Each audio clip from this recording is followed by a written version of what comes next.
name's JC McCauley. I'm McCauley, and you're watching AccessTV.org.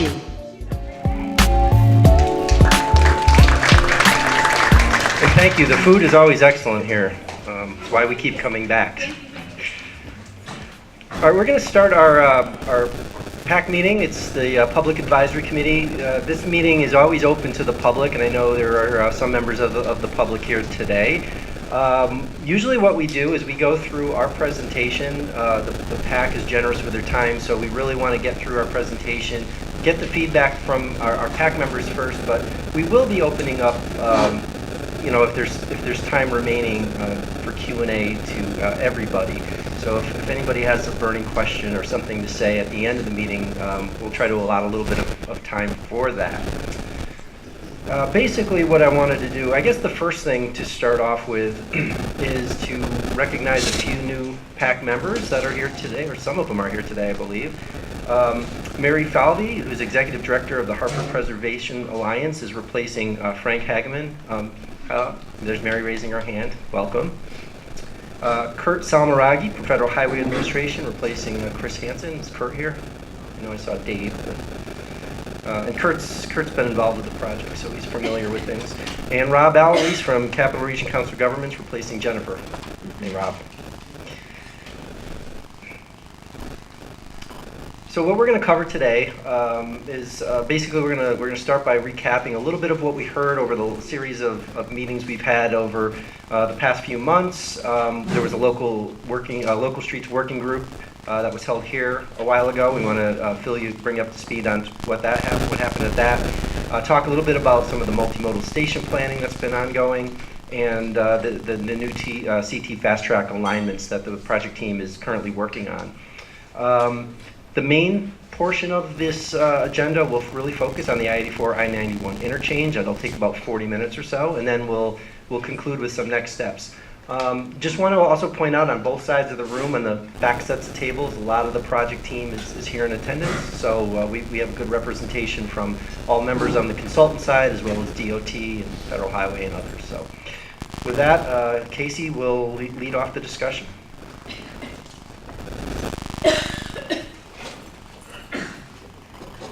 Thanks, Mike. Good afternoon, everyone. So, as he alluded to, I'm really the appetizer here. I'm going to give you a little reminder of what we did last March at the PAC meeting and kind of what we've talked about on those same lines since then. But Nick talking about the I84, I91 interchange study will really be the main part of the presentation. We are intending to kind of keep Q&A there towards the end of the presentation, just to move through the material. So at that March meeting, which was here, the big part was this round table we had, where we had a bunch of the different disciplines, and we interacted with the group talking about the multimodal station planning effort. We also touched on the local roads layouts, specifically the Trident area. We talked about the CT fast track potential reconstruction and environmental documentation. And just kind of at a high level with where we are in our alternatives analysis and our kind of iterative screening, just to recap that level 1 screening a couple of years ago, that was what eliminated the elevated highway and the tunneled alternatives. That next year we did our level 2 screening, we had about 15 interchange options on the east, 10 on the west for the lowered highway, and we really whittled that down to a more reasonable number. That developed that NEPA speak, that reasonable range of alternatives. And right now we're in the process here of finalizing our level 3 screening, which will really identify the elements that go into the DEIS, the Draft Environmental Impact Statement. And that includes looking at really finalizing which lowered highway interchange options we look at, as well as CT fast track, the multimodal station, and the Trident area. Now, I would like to point out that there can be multiple options for each of those potential, tweaks on the lowered highway alternatives. So that's that CT fast track and the multimodal station and the Trident in particular. We did hold this local streets follow-up meeting that Mike alluded to on July 16th, right here. This was something that the PAC had requested at that last PAC meeting. We had one in August of 2017, and this was sort of a next phase of that, kind of illustrating how some of the local roads have evolved and us kind of explaining how these new road networks could work. And ultimately, I think the overarching focus was kind of how will I get where I'm going and how will the project affect traffic? And so we really tried to walk through how the traffic model works to kind of set the background for all that, identify potential multimodal improvements on the local streets. And the one thing we really did here that's been pretty solid throughout has been this desire to keep Broad Street open. And so, especially when we talk about the Trident and these various alternatives there, that's certainly something that was made clear. And we did kind of talk a little bit about, from a traffic modeling perspective, how much more work there is still to do before we get through the design process into construction, and kind of how far ahead we are of where some projects are at this DEIS level. So some of the things we touched on, we wanted to really clarify that the lowered highway would bring pretty significant changes to the ramp network. And with that, there's these opportunities to add local road capacity. So what's up on the screen now is the proposed lowered highway. And we've identified in maroon some potential new local roads that would be included as part of the alternative. And so not only would you be getting these reconfigured ramps, you're also getting some new capacity in the local network to help people move around the city. One of the ways we explained how the new interchanges would work are what we call these dispersion diagrams. So what we do is we have side to side.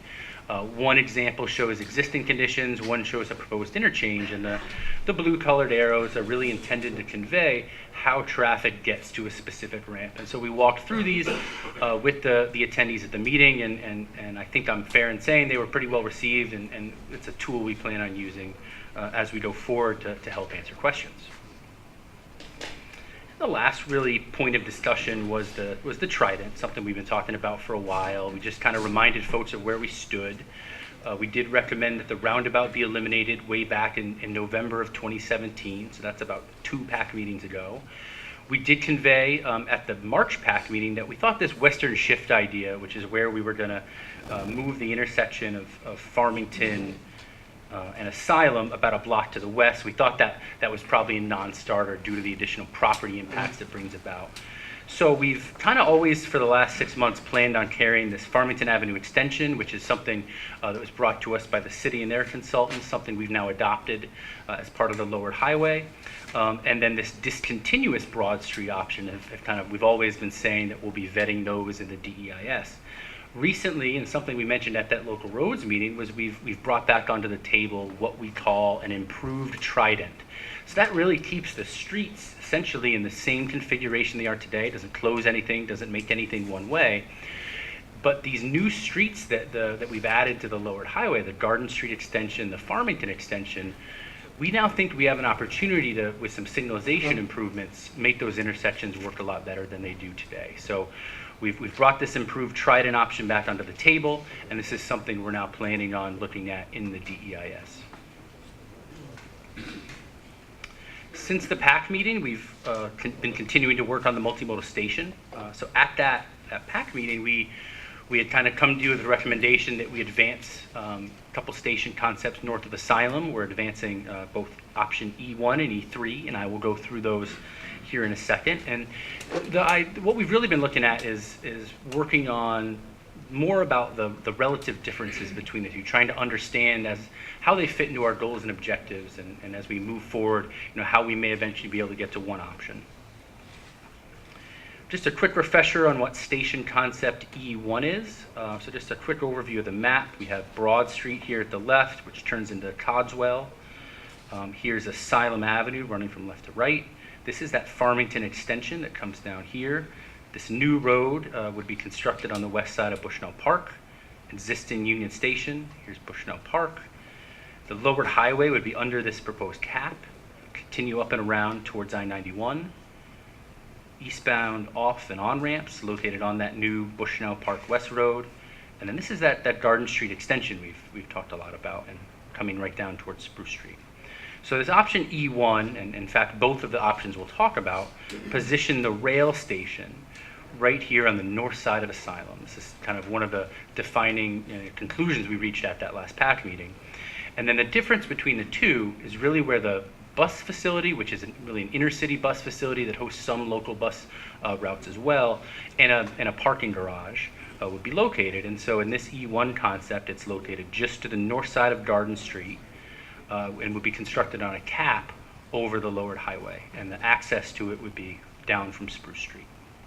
So I'm going to show, this was a graphic we had showed you last time, and I'm going to move to a 3D schematic. And before I do that, I just want to stress that at this point, we're not really trying to design the architecture of the station. In order to develop a 3D exhibit that really shows the site, we did give the building a bit of a shape and form, but the full design of that will happen kind of after this NEPA phase of the project. So it will look like a building, but it doesn't have to look like that. So this is a 3D schematic here. This does display that discontinuous broad option, but we have Asylum coming down here, Cogswell Street. We're looking kind of to the northwest. This is Garden Street extension coming down to Spruce Street.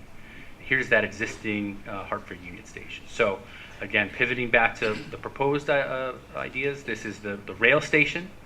So fronting on Asylum, but with access really on both Garden and Asylum. And this is that parking and bus facility. Now, I just want to point out that we've brought these to some of the operators and we've brought these to the city. One of the key points of feedback we got on this concept was these helices. And so the idea behind these was to construct a parking garage that had flat floors, moving the vertical circulation outside the building. This is something that's kind of become in vogue in urban environments with parking structures, because potentially the building could be converted to another use. If you have sloped floors, much harder to do that. Well, there was not positive reaction to the positioning of the helices. They kind of encroach upon what's been thought of as a potential development site. This kind of grayish color identifies some of the potential development sites around the station, and these helices do encroach. So we are kind of taking a look at how the vertical circulation of the parking structure could be reconfigured in a manner that makes a little bit more space for that potential development site. And again, this is all continuing to evolve, and I think we anticipate at our next PAC meeting really being able to delve into this stuff. We really just wanted to show you some of the stuff we've been working on. So then the other station concept, the rail station is in the same place.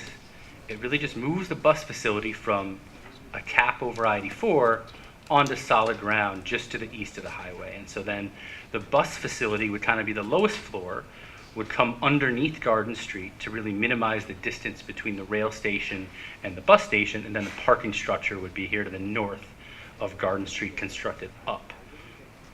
So again, this one we really tried to balance the multimodal functionality with the cost. And we sort of have been looking at two different versions of this. I'm kind of flipping back and forth here. You can see there's been a pretty cool idea to provide an additional cap between Asylum and Garden just to the east of the station. And it's come back that could bring about some really positive enhancements to how the station could be accessed, create additional civic space, and so far we're thinking it could be a very nice addition. We'll certainly continue to have to weigh the potential costs and benefits.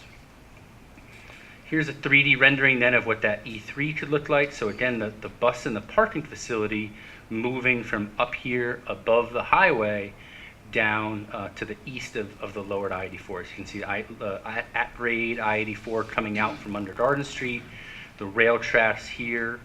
Here are the platforms. You can see an access tower that could provide additional platform access there to the north towards Cogswell Street. So these are the types of things we've been working on. Again, we've been meeting with some of the stakeholders, including Amtrak, folks at DOT, and we're continuing to try and, in the city, trying to address all their feedback and continue to advance these concepts, and we'll then bring them to you guys at the next PAC meeting to really touch on them in detail. Then the last topic I wanted to touch on, CT Fast Track. The last PAC meeting, we had left off with this new alternative we developed that we think, compared to all the other kind of alternatives we developed, was a real positive, which in the manner that it crosses over the rail and the highway corridors to get towards downtown. So I'm going to kind of show you the map. This kind of shows the entire city of Hartford here, with Park Street here at the southwest corner, the river over here. So the fast track line is denoted by this blue. It would come right from where it is today at the Parkville Station, go over Park Street, then it would descend beneath Capitol Avenue into what's sort of a trench that it would have bridges constructed over it to take it beneath the railroad, beneath the proposed lowered highway and Laurel Street, and most importantly, beneath the existing highway in a fashion that we can maintain traffic on the existing highway. The reason why that's really important is because we'd like CT Fast Track in place when the highway construction really gets going as an alternate means to get people into and out of the city. So for that reason, we think this western part of this alternative makes a ton of sense, and it's really scoring well on our screening matrices, and we're looking like moving that forward. There are some questions about the ultimate disposition of the Synergy Street station that we haven't completely answered. By crossing in this location, we would bring the main guideway away from the existing station. So we're weighing up whether we could potentially use a spur to keep the existing station in place and have two, or whether we would really consolidate operations down at one. In either way, we think it'd be important to keep both stations going during construction of I84 when you'd really have a big construction zone between the two stations and be difficult to cross across that corridor. So the primary point of this conversation is where our work has been, is on the eastern terminus of the guideway. And so when we talk about that, just want to remind everyone, there are a few different families of routes that use the Fast Track guideway. There are routes that exit at Synergy Street and take Capitol Avenue, sort of the southern part of downtown, to get to Main Street. There are routes that exit and go north up to Farmington Avenue, serve the two major insurance companies. So when we talk about this eastern terminus, we're really referring to that series of routes that use the guideway all the way to Asylum Street. And so I'm going to kind of highlight this area that we're going to talk about here in the next few slides that we call the eastern terminus. So just to kind of reset the groundwork for everyone here with the existing conditions, this is illustrating, you can see the existing I84 elevated eastbound, lowered westbound under Broad and Asylum. And then highlighted in yellow is the existing CT Fast Track alignment, which comes parallel to the railroad, under I-84, under the ramps, under Broad Street, and then matches in with those on and off ramps at Asylum Street. So the routes take the guideway all the way to Asylum, turn right at Asylum, they split, some of them go down Pearl, some of them go down Bushnell Park North or Jewel, and then they spin back out on Asylum and hop back on the guideway. So that's sort of the existing configuration and route circulation pattern. So I'm going to walk through four options relatively quickly. These are the same four we went through at the March PAC meeting, and just kind of highlight some of the initial pros and cons we're seeing as we continue to vet these. The first option we'd come up with would bring the guideway under Broad Street and then terminate at this Farmington extension and Bushnell Park West. Now I would note that when we use that Farmington extension, the configuration of these roadways means that we aren't able to provide a local road connection that some of our previous concepts had illustrated between Broad Street and that Bushnell Park West Road. So that's something that is kind of a downside to this, but the other three options do provide that local roadway.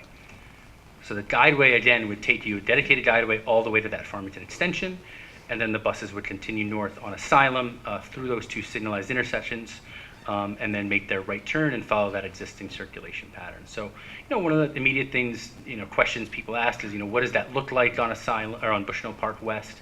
Is there transit preemption? That could be difficult in the peak hours with the high volumes using the interchange ramps. Could there be bus-only lanes? That's certainly something we'll continue to look at as we vet this concept here over the coming weeks. And then and then again, they circuit like they do today. Then we have a second option that kind of terminates the guideway south of Asylum. And again, with these options that take the guideway and kind of end it down by Bushnell Park West, we do think that the primary access to the multimodal station would be from those routes that use the Farmington extension. So that's kind of another downside to these routes that terminate the guideway down here, is that they don't really provide good access to the multimodal station. Again, this option would bring the guideway up to Broad Street, and then following these local roads through that series of 3 signalized intersections this time to Asylum. So when we brought this to the transit operations folks, they kind of said, well, you're shortening the length of the guideway. Can you try a little harder to get us a little bit further to downtown? One of the primary purposes is to get those CT Fast Track riders to downtown. So we have 2 further options that do that get the guideway a little bit further. So this first option, option 3, brings the guideway under that Farmington extension and then brings it along the existing rail embankment and onto what would probably be a replaced or significantly rehabilitated rail viaduct, and then hooks around to High Street. The rail, again, being over here, relocated away from that existing location. So this does get the dedicated guideway closer to downtown and would require a new transit routing along Church Street, potentially revising some of the local bus, the east-west local bus routes that take Church Street. So there could be some knock-on effects to how transit circulation is affected. Again, so coming up to High Street, circulating all the way from there down to downtown. So one of the real pros we see in this is in potentially decreasing the travel times, eliminating the need to transverse those signalized intersections. That's something we're going to get more into over the coming weeks. We are also trying to work closely with some of our key stakeholders, the city, some of the urban design consultants, to vet this option, to see if there are others that could perhaps reach those same benefits. Then that fourth final option would be a tunnel that would bring the guideway west of Flower Street down into a kind of tunnel condition that would bring it below all the local roads, so Broad, Farmington Extension, Asylum, and below the I-84 on and off ramps before coming through the area of the multimodal station out onto Church Street. So one of the challenges with this is the grade that guideway would have to be at. It would be very low, just to get beneath these two ramps, and it would actually have to be a floor below the main floor of the bus facility. And obviously, being a tunnel, it does carry some additional costs, maintenance concerns, ventilation. So those are all the things we're trying to vet as we look at this option. So again, guideway in a tunnel parallel to the highway brings it up to Church Street, so you get that same kind of benefit of avoiding those signalized intersections, and then circuiting downtown. And these aren't necessarily all the options we can look at. Bill Matarsky and Tony brought to our attention another idea that we're going to look to vet through over the next few weeks. And we certainly understand that there are many considerations at play here as we continue to vet these and weigh the pros and cons. And operations of the fast track are extremely important. Travel times and how it works in that temporary condition. Remember, the highway would likely be under construction for 6 to 10 years. So it really ensuring that it works well during that time is important. Then we have the various NEPA elements dealing with the historic rail elements as well as Union Station, and our general concerns that we look at with the various project screening, building, property impacts, costs, and then certainly the goals and objectives that we outlined in our purpose and needs statement, which really looked at knitting the city back together and those types of elements. So with that, so again, no decisions have been made. We do envision our next PAC meeting really focusing on this topic. So with that, I'm going to turn you over to Nick Mailer to talk about the I-84, I-91 interchange. All right. Good afternoon, everyone. I'm Nick Mailer, and I'm here to update you on the progress we've made on the I-84, I-91 interchange study. So last time you heard about this was probably in PAC 16. We also discussed it earlier in PACs 15 and 14. And when we had those meetings, we talked about the existing deficiencies of the interchange and the surrounding street network, and also introduced a couple conceptual corridors. There are a lot of new faces since then, and it's been a long time, so I want to revisit some of that information just to make sure we're all up to date. First off, why are we looking at the interchange? You see in gray there, that's the limits of the construction of the I-84 Hartford project. But the traffic study area for the I-84 Hartford project actually extends a lot farther in both directions and includes the 84-91 interchange.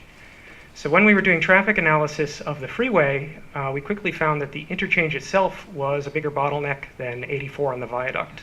And we've heard the same thing from many of you. So because of that, the DOT initiated a study completely separate from the I-84 Hartford project, which we're going to talk about here.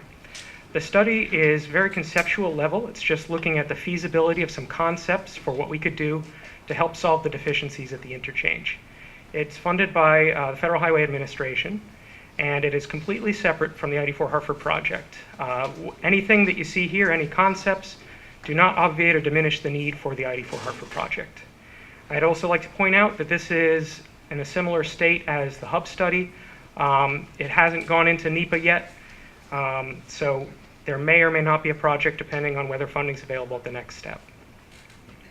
So what kind of deficiencies do we have here today? It's actually similar to the i84 Hartford project in that we're looking to address traffic operations and safety deficiencies as well as mobility deficiencies. But whereas the primary goal for the i84 Hartford project was to address the structural deficiencies of the viaduct, in the case of the interchange study, congestion is the #1 goal. Let's look at the interchange itself for a minute. It's the busiest interchange in the state. It has 275,000 vehicles a day. That's even busier than the interchanges on I-95 down along the coast. And it's of a similar vintage to I-84. It was designed in the 1950s, it was built in the 60s, and even though it was revised somewhat about 30 years ago, it still has a lot of old design features. For example, you have the left-hand ramps, you have design speeds as low as 25 miles per hour. In a lot of places there are no shoulders at all.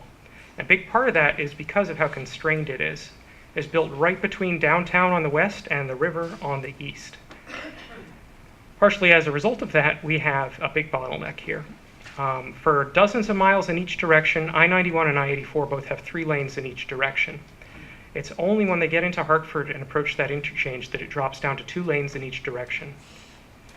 It's exactly where we have the highest demand too, so that's why it's the big bottleneck. In fact, the American Transportation Research Institute has singled it out as the biggest bottleneck to freight movement in Connecticut and the second biggest in New England. That's because of the low speeds throughout the peak periods, and on top of that, there aren't any good bypass routes for that freight traffic. If we look at the speeds on the freeway, red here is speeds below 30 miles per hour in the PM peak. There's an awful lot of it, and much of that is due to the interchange itself. As part of the I-84 Hartford project, there will be operational and safety improvements. However, that won't add any capacity in this area by design. So it wouldn't do anything for the traffic that's approaching the interchange and is stuck at that pinch point. Meanwhile, we also have a high crash rate in this area. Similar to the I-84 viaduct, the crash rates at the interchange are over twice what they are in the surrounding segments. Then if we go into mobility, which is our third deficiency, right here we could see the Bulkley Bridge. This picture was taken about a century ago. And back then, the Bulkley Bridge was the way to get between downtown Hartford and East Hartford. Everyone used it. And you can see there the streetcar line going down the middle of the bridge. That's what transformed East Hartford from an agricultural town into a suburb. Here's the same bridge today. So it's been given over almost completely to automobile use. Further down along the river, we have the Riverside Park, but it's cut off from Hartford. It's cut off by the railroad track, by the flood control system, and by I-91 itself. The river is an integral part of Hartford's history, and the Riverside Park could be a great venue for multimodal transportation, especially active transportation, if it were better connected to the city. While we're on this slide, I would like to point out on the left side of it there, you can see the flood control system. There was a recent study that recommended making repairs to the flood control system.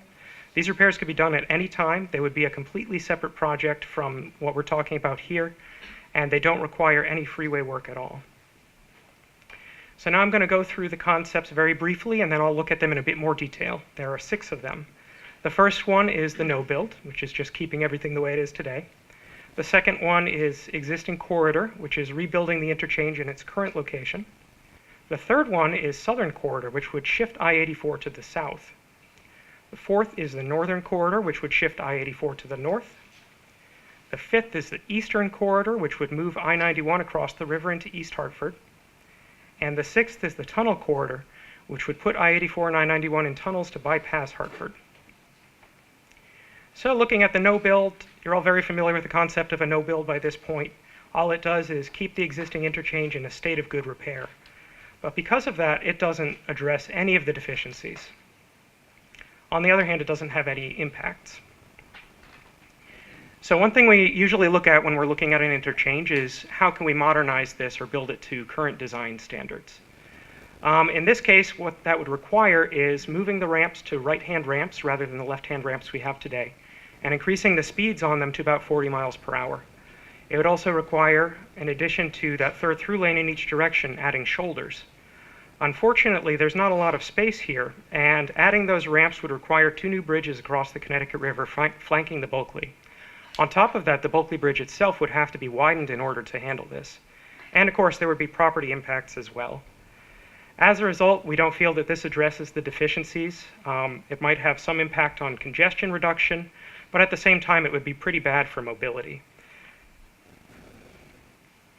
Now, looking at the southern corridor, I'll look at this in a bit more detail here.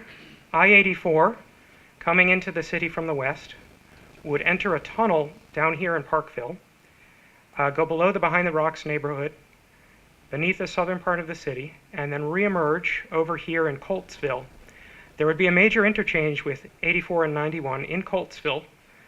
Basically, you'd be taking the existing 84-91 interchange and moving it on top of the 91 Route 15 interchange. Then I-84 would continue across the river on a widened Charter Oak Bridge. It would have another major interchange with Route 2 in East Hartford. That's taking the East Hartford Mixed Master, the I-84 Route 2 interchange, and moving it to the southeast. Unfortunately, in order to accomplish this, Route 2 and I-91 are right on both sides of the river. There would be no way to build two interchanges if we kept Route 2 or I-91 in their current locations.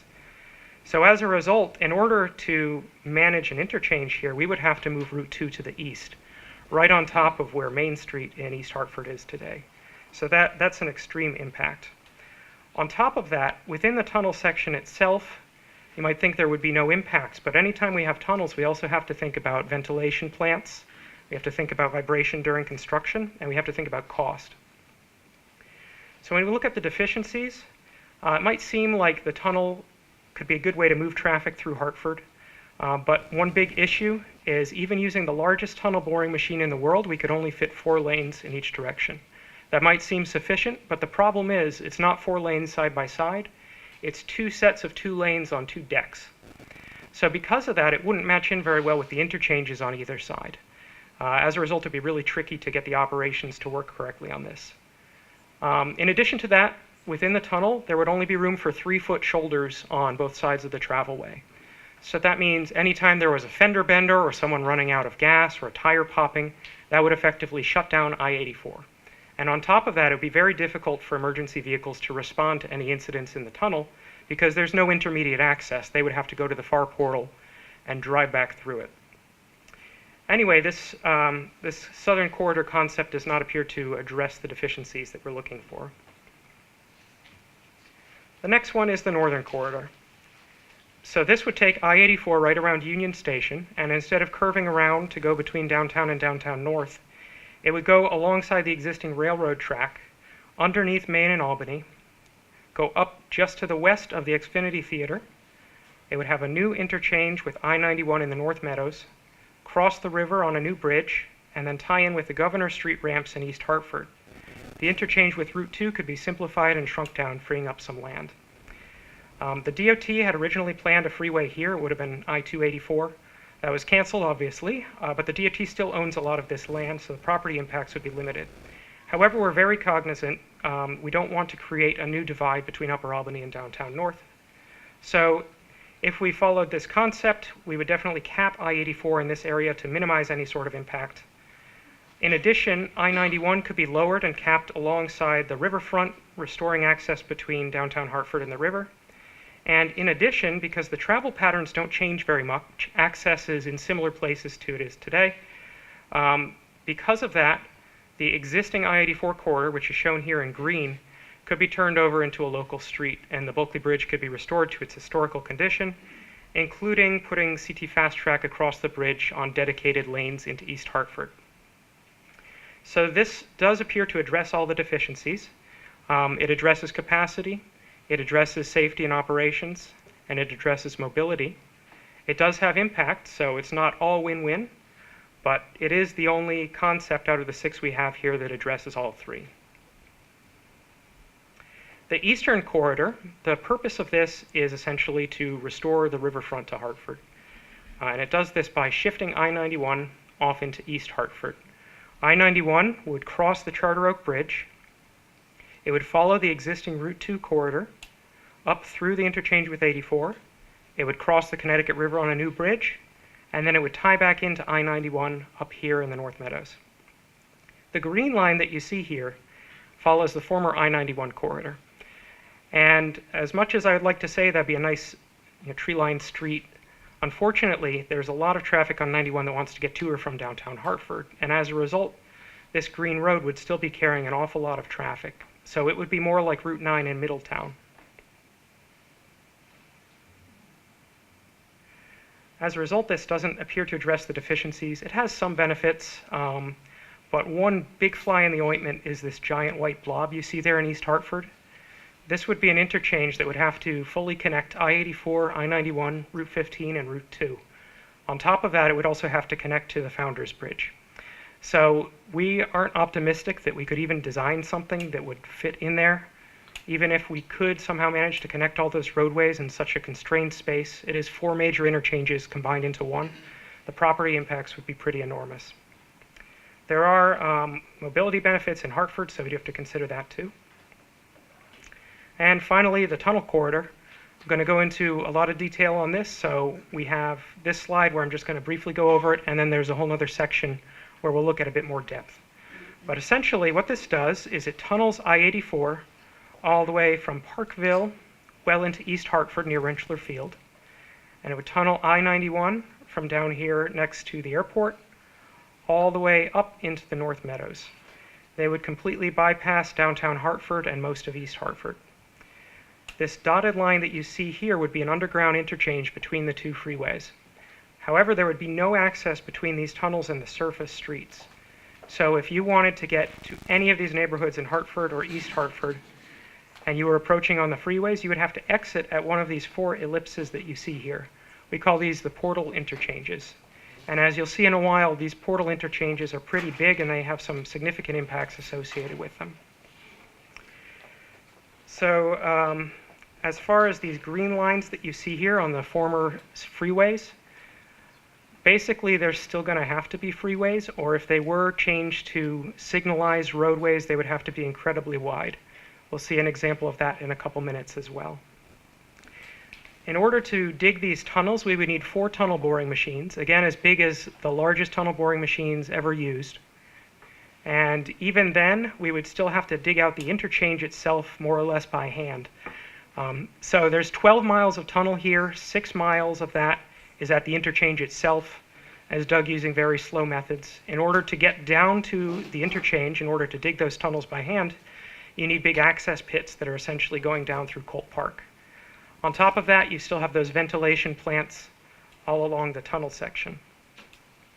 So it's pretty clear that this doesn't address the deficiencies, and if it's not clear, it'll be abundantly clear in about 5 minutes. We have a lot of concerns with this, with safety, with capacity, with expense. Those 4 tunnel boring machines aren't cheap. And it doesn't serve that local traffic, everyone trying to get into and out of Hartford. So if we try to sum this up in a little summary, looking at how the concepts address the different deficiencies. What we have here, I hope the colors show up. Yeah, they're good. Okay, so the gray there is, it does not address the deficiency. For example, concept 1, the no build doesn't address any of the deficiencies. The darker green that you see there means it partially addresses the deficiencies. For example, it might help with safety but not with operations. And the bright green is it fully addresses the deficiency. You can see right off that concept 1, the no build, and concept 6, the tunnel corridor, don't address any of the deficiencies. The other 4 options all address them to some extent. The only one that fully addresses them is concept 4, the northern corridor. We also included the cost in here. Obviously, the no build is going to be the cheapest. The build options are all somewhat more expensive. Concept 3 among the build options is relatively expensive because of the tunnel, but concept 6 is far and away the most expensive of everything. Now, as I promised, we'll look in a bit more detail at the tunnels. We got some really good data as part of the i84 Hartford project on where cars are coming to and going from. And one thing we found is that on these freeways that you see here, 2/3 of that traffic isn't through traffic. It's going to Hartford, East Hartford, or coming to Hartford, or coming from Hartford and East Hartford. As a result, those tunnels, they bypass that whole area. They're only really serving 1/3 of that traffic. The other 2/3, if you have to get to Upper Albany or Frog Hollow or Asylum Hill, West End, any of the neighborhoods represented here today, these tunnels would not help you. You would have to, if you were entering, say, from East Hartford, you would have to either exit here at the portal interchange and make your way downtown, or you would have to go all the way through the tunnel to the other side, exit there, and then backtrack.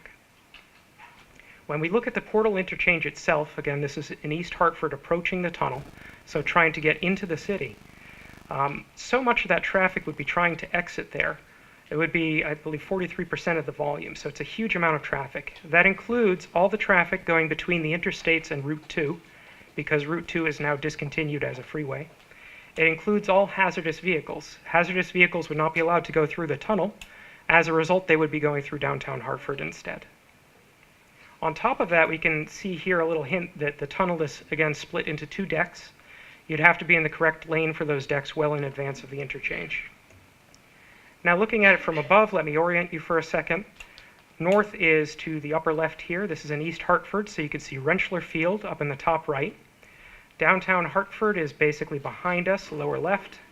I84 is right here. Route 15 is right here. And we can see Silver Lane going diagonally through that photo. Under the build condition, if we built these tunnels, we would need to have so much traffic getting off of here to get to Hartford and East Hartford and Route 2 that we would end up with a massive sprawling interchange. There's so much traffic there, we have to make a compromise between either having it really high-speed ramps or really wide ramps with lots and lots of lanes. So whatever we choose, we're going to end up with some massive property and environmental impacts. On top of that, in downtown Hartford, let's say we were able to turn the existing I-84 into a surface street. In all likelihood, it would be just as wide or potentially even larger than the existing I-84 corridor, because with signalized intersections, you can't fit nearly as much traffic through them. On top of that, the railroad tracks would still be there. We can't significantly raise or lower the railroad tracks here because of geometric constraints. However, the local roads still do need to be able to go over them. So if we wanted to bring up the former I-84 to create at-grade intersections with the local roads, it would essentially have to be on a big plug with retaining walls on both sides, which would create an even stronger barrier between Frog Hollow and Asylum Hill than what exists today. On top of that, if you can imagine being a pedestrian and having to cross 12 lanes, say, that's pretty intimidating, and we think that would be bad for mobility. As for inside the tunnel itself, on the right here, you have the tunnel boring machine. That's what it would end up like. Again, 2 lanes in 2 different decks, and only 3-foot shoulders on the sides. Unfortunately, crashes do happen in tunnels, and when they do, it's extremely difficult for first responders to get in there and respond to the crashes. In this case, these tunnels are 4 miles long. If there's any sort of incident, it's going to back up almost immediately. And if that happens, how is, for example, an ambulance going to respond to that? They would have to go all the way to the far end of the portal and drive back through the tunnel to get to it because there's no intermediate access. Worse yet, even with this humongous tunnel boring machine, we can only fit 30 feet from wall to wall within the tunnel. That's not enough room for an ambulance or a fire truck to turn around. So if an ambulance was trying to withdraw someone to take them to a hospital, they would have to back all the way back out of the tunnel. This is a really severe concern for us. Anyway, moving on to the next steps here. Again, I want to emphasize that the interchange study is a preliminary conceptual look at these concepts. We're going to write up our findings formally to conclude the study, and if there's no further funding, that's where it stops. Ideally, if we do end up with funding, this study could be turned into a project and carried into the NEPA phase, just like the hub study was. That would involve adding it to the regional long-term transportation plan. Now, I should say, I've said it a couple times, I just really want to emphasize, nothing we're doing here gets rid of the need for the i84 Hartford project. Nothing postpones the i84 Hartford project. The i84 Hartford project schedule continues as it is today. We're expecting that record of decision in the middle of 2020. The first thing that goes under construction is relocating the railroad track and CT fast track, which would happen in the late 2020s. Finally, once that was done, we could replace and remove the viaduct. If the interchange study turns into a project, what we would do is put that through the NEPA process, just like the i84 Hartford project has been. And then construction for the 2 projects could happen concurrently, which would save a few headaches for commuters, and it would also save some money. And then the interchange work wouldn't be completed until after I-84 was replaced. That's the information I have to share with you. We're going to take questions in a few minutes after we wrap up.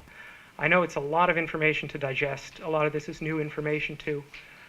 So you don't have to voice your concerns right away. If you want to take time, put them in writing, or come see us, at any time, we're happy to answer your questions. All right, I'm going to pass things back over to Casey, who's going to wrap up the presentation. Should only be a couple minutes. Thank you, Nick. So again, I promise I'll be quick so we can get to questions there. So we're just going to kind of recap where the viaduct project's headed here. We have initiated a new update to the traffic model. This is something that we've been working with our partners at the city to scope out and really address their concerns for how the local roads would operate under potentially the lowered highway alternative.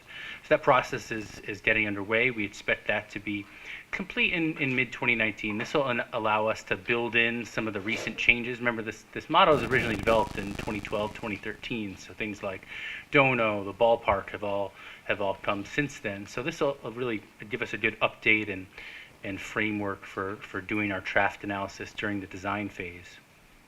We're going to continue to advance both of those two multimodal station concepts, and we intend to bring you essentially what we would call a 15% design layout and present that in a fashion that you guys can help us understand some of the pros and cons. The Capital Gateway concept plan is nearing completion, and I believe we'll be presenting the findings for that. That's that transit-oriented development study for the area in and around Union Station. And the NEPA process is continuing. I have some dates here on this slide where the draft environmental impact statement is expected to be published in early 2019. That will be followed a few months after by a public hearing where anyone from the public is able to come and formally provide comments. And then we take each comment and formulate a response to it and get the final EIS and publish that and reach what's called a record of decision, which sort of formalizes the decision on a preferred alternative. So again, throughout that process and then throughout even beyond that record of decision, the public involvement will remain key. So that's it for our presentation. I think Mike's going to come up and we're going to take questions. Great, thanks, Casey. 1 second, Tony. Oh, you're anxious. You're anxious. I just want to remind everybody again, we're going to try to take PAC comments first. So if you're not on the PAC, please just sit tight and hold up, and we'll get to you. I do want to though mention that Adria from Chrysalis Center, who spoke at the beginning, forgot to tell you all that these surveys are in the lobby on the way out, and she would ask if you wouldn't mind filling them out when you leave. That would be great. So, with that, Tony, I believe you were first. Let me give you the microphone so the cameras can pick it up. I just wanted to know, what is the status of Congressman Larson's proposal? Is it included in what you just gave us about the interchange, or is that entirely separate? Congressman Larson's proposal is reflected in Concept 6, the tunnel corridor.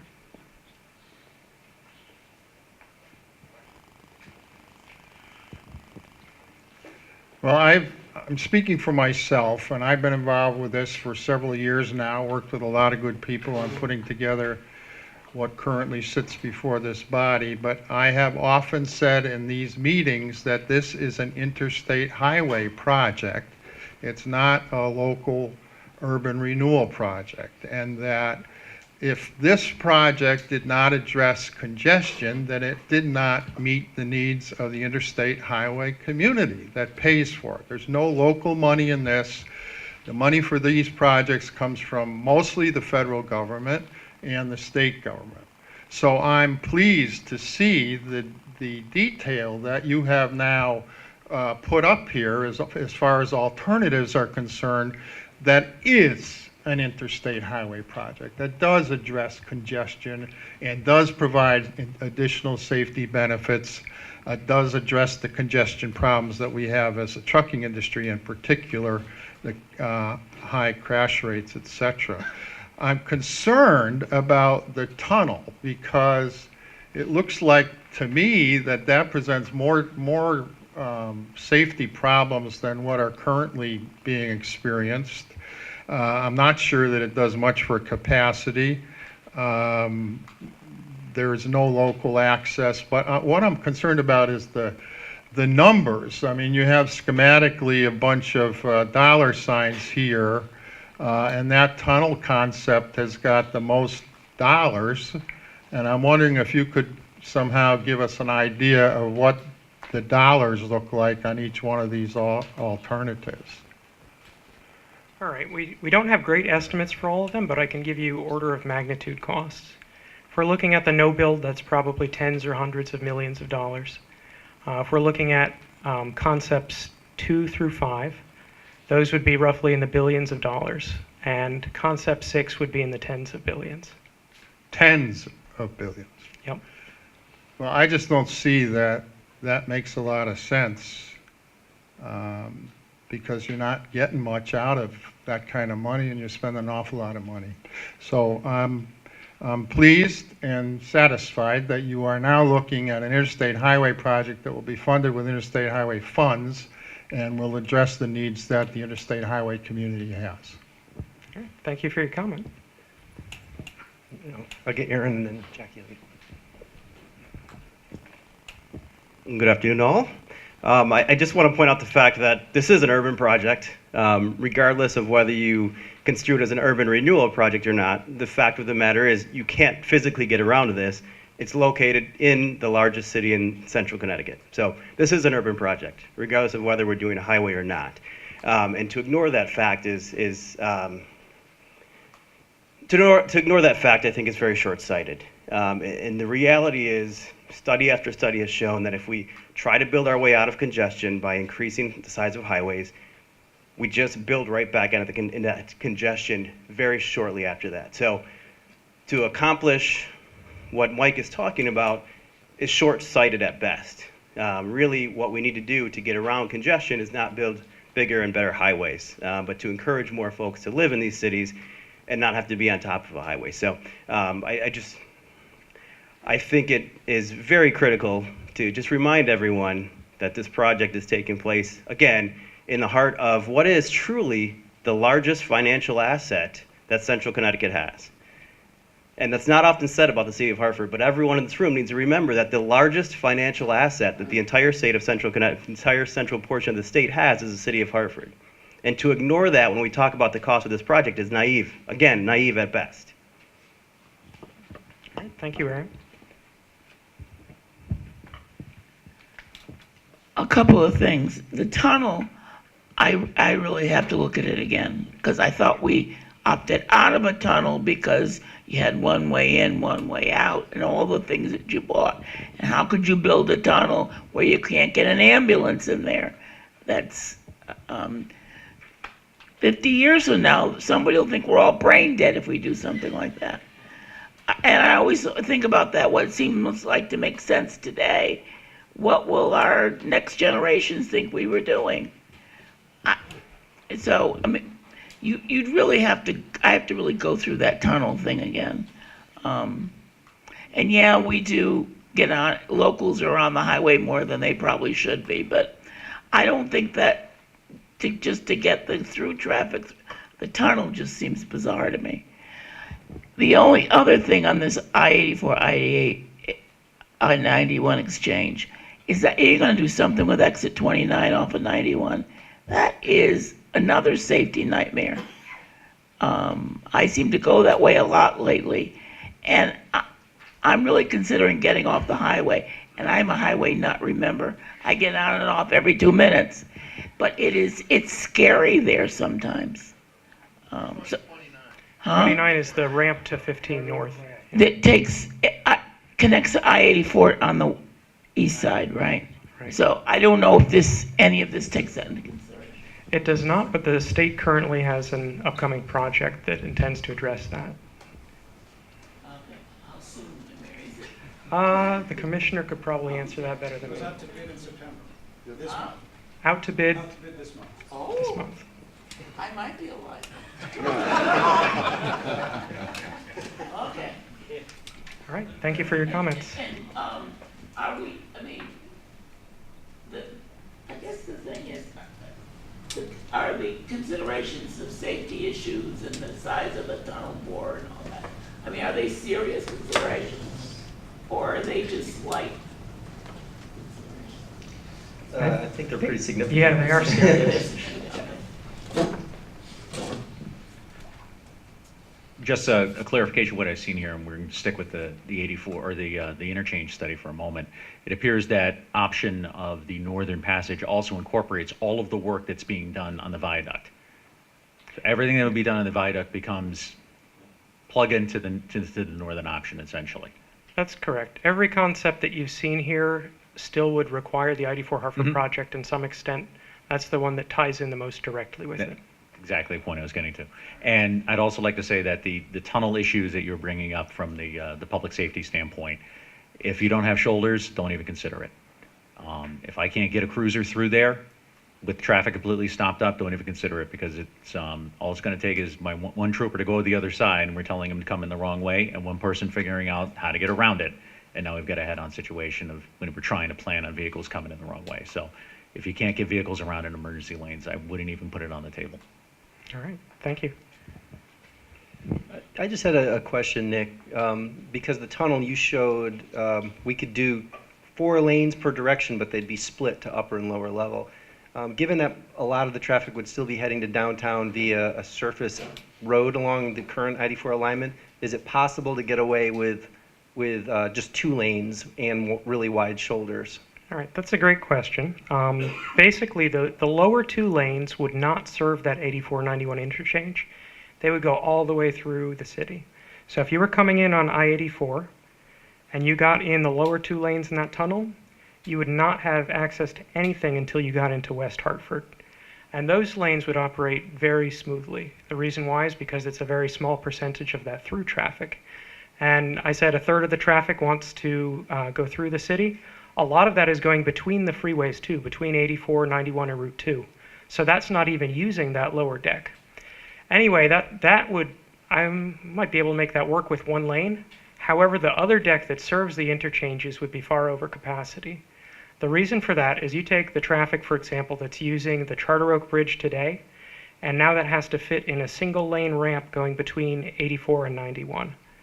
Not just that, that traffic has to use the entire stretch of 84 in that tunnel, that 2-lane section approaching it and leaving it. So as a result, basically, the lower deck would be great, and we could do with 1 lane. The upper deck, 2 isn't enough. Great, thank you.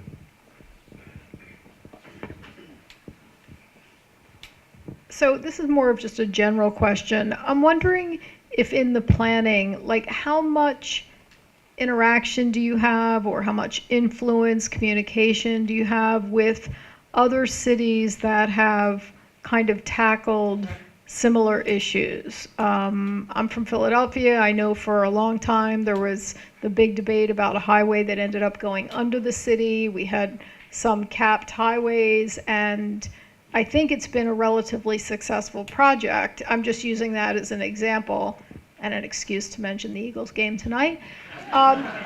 But seriously, I'm just thinking that these are problems that probably a lot of major cities have and have tackled in different time frames. And I'm just wondering if you ever get together and say, like, let me save you some time. This really worked for us. I think the last time that we met and presented the interchange study, we talked about examples in other cities. One of the really good big examples is Providence, where I-195 was relocated. And that made a big change, and it also opened up a lot of new land for development. So we looked into what they did there. We've also talked with agencies that have used tunneling, made sure to get their opinion on things and see how it worked out for them. There's certainly always room for more communication. As I recall, one of the pieces of information we got from that was the level of traffic in Hartford versus some of those other locations. And I think with the exception of the Big Dig, this was sort of the highest by far traffic condition. Seattle, Providence, none of those even came close. Isn't that correct? Right. And if you're wondering what the number 2 or the number 1 bottleneck in New England is, that's basically the Big Dig, I-90 at 93. Okay. Good afternoon. I'm here for Tony. My name's Raul Irizarry. I'm with Transport Hartford. But my question is with the interchange or the exchange with the 4th option going through downtown. Going off of what Aaron said, as it being kind of like an urban project as well. How would that not affect the north end of Hartford as the highway does now? I understand you're going to cap it, as well as while it's getting built. And those are probably studies later on, but if you can talk a little bit more on that. Sure. Yeah, that's an excellent question. And you're right, this is a pretty preliminary level right now. We've just been looking at basically identifying the impacts and a brief look at how we might help to mitigate or avoid them. But in this case, capping seems to be a good answer. The railroad track is already there, and it looks like we can move the railroad track to the edge of its right-of-way and build the freeway next to it without having to impact at least any buildings.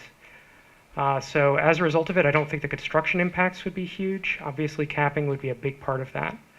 Meanwhile, up in the North Meadows, there really aren't any residences. It's more businesses there. Did that get your question?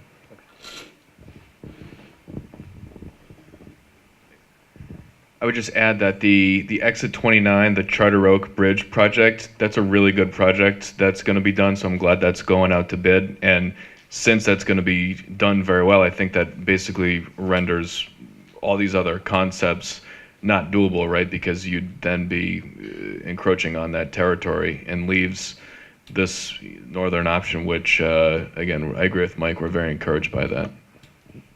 All right, thank you.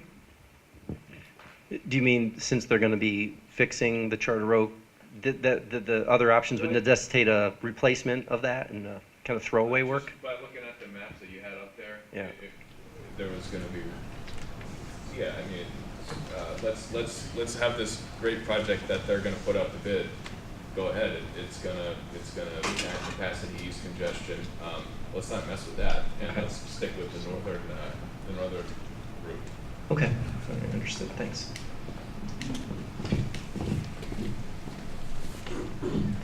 I think these projects give us, I have to go back to Aaron's comments a little bit beforehand, and that this is an urban design project because I think we have the opportunity with this project to influence the way people drive or don't drive into our city. So I think we're ignoring a big piece of this if we don't look about how people are going to access our city in 20, 25 years.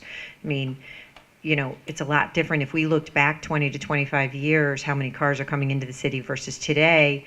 It's huge. So how are we going to impact that in the future? And I think we have an opportunity with any alternative that's chosen to try and change people's mindset about how they access our capital city and how they move things or people from point A to point B. And I think if we only concentrate on the cars or the trucks going through and we don't try and change a collective mindset about public transportation, walking, biking, we are missing a huge opportunity through whatever idea that's chosen or whatever concept that we look at. And I think we really have to pay attention to that we just make sure that we're trying to do a marketing campaign to change the way people access our city. The other thing that I'm just curious about is when you did the traffic studies, I'm wondering what level of traffic are we talking about with trucks versus cars? So, are we 10%? Are we 5%? Do we have any figures on that? Sure. The answer is an annoying one. It varies. But basically during peak hours, it's relatively low on the I-84 viaduct, which is where we have most of our data. It's about 3 to 5% during the peak hours. Outside the peak hours, that goes up. Basically, if someone is a trucker, they want to avoid going through Hartford during peak hours if they can. Meanwhile, the farther you get out of the city, the higher that percentage climbs. And if you get out toward like Willington, where the big truck stop is there, some hours of the night it could be 70% trucks. But I would say in general throughout the day, you're probably looking about 10%. If you average it all out. Yeah. And yes. And that is, and Joe is going to kick me under the table for saying this, but the fact of the matter is, you can toll new construction, and nobody's going to give you a hard time about it. So if you're going to build a new roadway that goes up and around Hartford, and the alternative is to get stuck in the middle of all that we deal with today, and going up and around, truckers will pay the toll, and so will a lot of car people. Thank you. And I like to think that this project has gone a long way to satisfy kind of all of these needs. I mean, we're trying to solve congestion, we're trying to fix safety, and we're also trying to recognize the fact that this is an urban project and there's a great opportunity here to influence how people move around the city for generations to come. So it's hard to do it all, it really is, but I feel like we've done a pretty good job so far, thanks to all your help. Hold 1 second, please. Anyone? Oh, you are, I'm sorry. I couldn't say. Come and grab. I just want to make sure that you guys keep the gateway into Asylum Hill fluid, even during construction. Just keep us in mind, you know, the gateway into Asylum Hill. That's right. What is it? Right down Asylum? Right by the... Well, yeah, let's keep it open. Because that's the only way right now, if you're coming from downtown, off any ramp that you create is gonna, you know, you wanna make that nice and fluid. Yeah, right there. I just don't want it to get lost in all these other plans. And I didn't talk to Paul, but are we still working with the Hartford on their plan on any level? I'm just the traffic guy. I don't work all that. Okay, I know. Yeah, no, Paul and I were just talking earlier. I think they've been developing some additional plans, and I'm sure, you know, we'll be meeting with them in the near future. We're definitely continuing to kind of work with them to develop the right solution for Asylum Hill. Okay, very good. Thank you. Thanks. Other questions from the pack? No? All right. Well, anybody in the back who's not a PAC member, care to comment? Is this PowerPoint going to be on the website? Yes, it is. Okay. We actually are doing really well on time. So, I mean, if there are no other questions, we're going to still be here for a little while. If you want to come and speak with us informally. You have one question back there. Happy to do that. Oh, okay. I heard the vague numbers of tens of millions or hundreds of millions. Do you have any numbers that are a little more definitive than that? Not at this level, we don't. It's still very preliminary. Billion. Yeah, it's a B. I think right now it's orders of magnitude. It jumps up by orders of 10 to 20 times, you know, what the previous alternative would be. So when you go from 100 million to 10 to 20 billion, that's a pretty substantial jump. Actually, I have a question along that topic, which wasn't, I think, addressed, which is the money aside, how about the time of construction? That's a great question too, and it's another one that depends on if we choose a concept, if we head right into NEPA, how long that takes, what kinds of impacts there would be. So I can't give you a good answer for that one. The i84 Hartford project, we've been working on this now for 5 years since I've been here, and even longer than that before it started the NEPA process. It'll still be a while yet before we're in construction. And from the tunnel, I mean, I know we don't know exactly, but you know, you can bore a tunnel, but my understanding is the real time is going to be in constructing that big interchange because the tunneling machines can't make, you know, tight corners, so it's going to have to be dug out manually. Yeah, and that, again, is a matter of how many different groups of people you have digging it, but basically they only dig about 2 feet a day. So that is going to dictate how long your construction takes, if you can imagine digging 6 miles of tunnel at 2 feet a day. Okay, good, thanks. Did that spur any other questions or comments or thoughts? All right, if not, thank you all for your participation today. We'll be here for a little while.